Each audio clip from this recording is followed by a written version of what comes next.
Hello student, this is Pankaj Kumar. Welcome to बोलचाई channel. छात्रों, इस वीडियो के माध्यम से हम लोग संधि, हिंदी व्याकरण में संधि से संबंधित चीज़ों का अध्ययन करेंगे। छात्रों, आपको मालूम है कि संधि जो है वर्णों के मेल से उत्पन्न विकार को संधि कहते हैं। ये मुख्यतः 3 प्रकार के होते हैं: स्वर संधि, व्यंजन संधि और विसर्ग संधि। प्रश्न पत्र पर ज़्यादातर विच्छेद के रूप में ये पूछे जाते हैं। विच्छेद करने दिया जाता है या फिर विच्छेदन दिया रहता है और शब्द का निर्माण करने देता है। तो छात्रों, वीडियो में अंत तक बने रहिए। तीनों संधि की ट्रिक्स मैं आपको बताने जा रहा हूँ, जिससे आप संधि की पहचान आसानी से कर सकते हैं और उसे विच्छेद भी कर सकते हैं।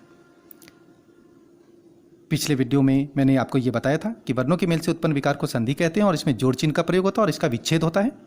जबकि समास जो है उसमें 2 या 2 से अधिक पद विभक्ति चिन्हों को छोड़कर एक हो जाते हैं, यानी पदों का मेल होता है और उसमें विग्रह होता है, विच्छेद नहीं होता, जोड़ चिन्ह का प्रयोग नहीं होता।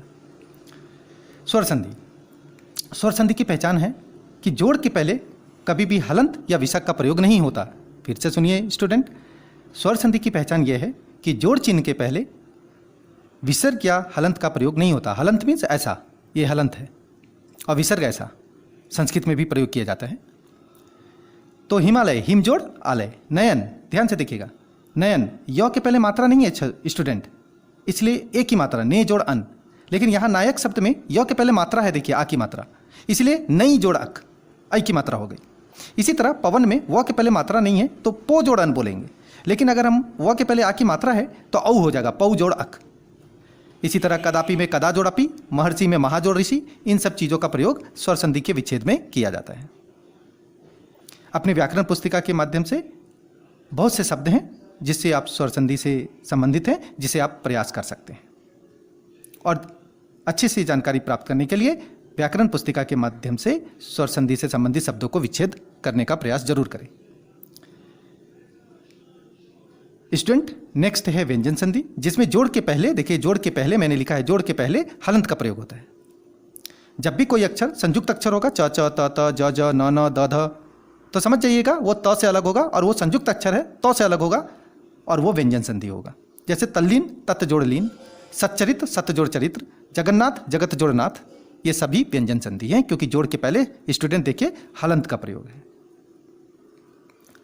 इसी तरह अंक की मात्रा को मौ से अलग करते हैं। जैसे संसार, समजोड़ सार, देखिए अंक की मात्रा है, अंक की मात्रा है, समजोड़ सार, अंक की मात्रा है संस्कृत में, देखिए समजोड़ कृत।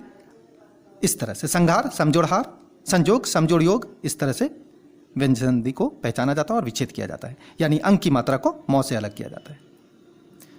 ब को प से और ज्यों को जौ से अलग करते हैं। जैसे अब्ज तो अप जोड़ ज, यज्ञ यज जोड़ना, ये सभी व्यंजन संधि के उदाहरण हैं। अभ्यास करने के लिए व्याकरण पुस्तिका की मदद से अन्य शब्दों का भी प्रयास कर सकते हैं। विसर्ग संधि, जिसकी पहचान रेफ, श, च और र होता है। फिर से देखिए, रेफ, श, अश्च और र का प्रयोग होता है। इससे पहचाना जाता है कि वो विसर्ग संधि है।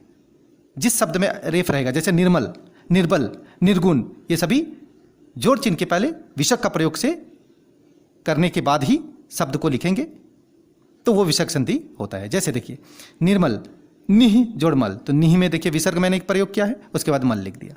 निस्सार में निह जोड़ सार, कोष्पी में कह जोड़ अपी, नमस्कार में नमः जोड़कार, इन सभी शब्दों में देखिए जोड़ के पहले विसर्ग का प्रयोग हुआ और विसर्ग संधि की पहचान है। फिर से मैं बता रहा हूँ कि रेफ रहता है, श आधा श रहता है या संयुक्त रहता है, अश्च रहता है, र रहता है। जिन शब्दों में ये रहेंगे ना, ये उन्हीं शब्दों का विच्छेद विसर्ग यानी जोड़ के पहले विसर्ग का प्रयोग करके किया जाता है।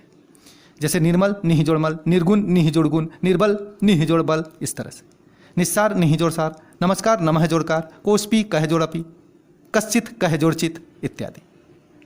अन्य शब्दों का भी आप व्याकरण पुस्तिका के माध्यम से प्रयास कर सकते हैं। तो आशा करता हूँ स्टूडेंट, संधि आपको समझ में आया हो। ये ट्रिक्स आप याद रखें, इससे आपको पहचानना आसान हो जाएगा और विच्छेद भी आसान हो जाएगा। बार बार वीडियो को वॉच करें और व्याकरण पुस्तिका के माध्यम से प्रैक्टिस करें। धन्यवाद।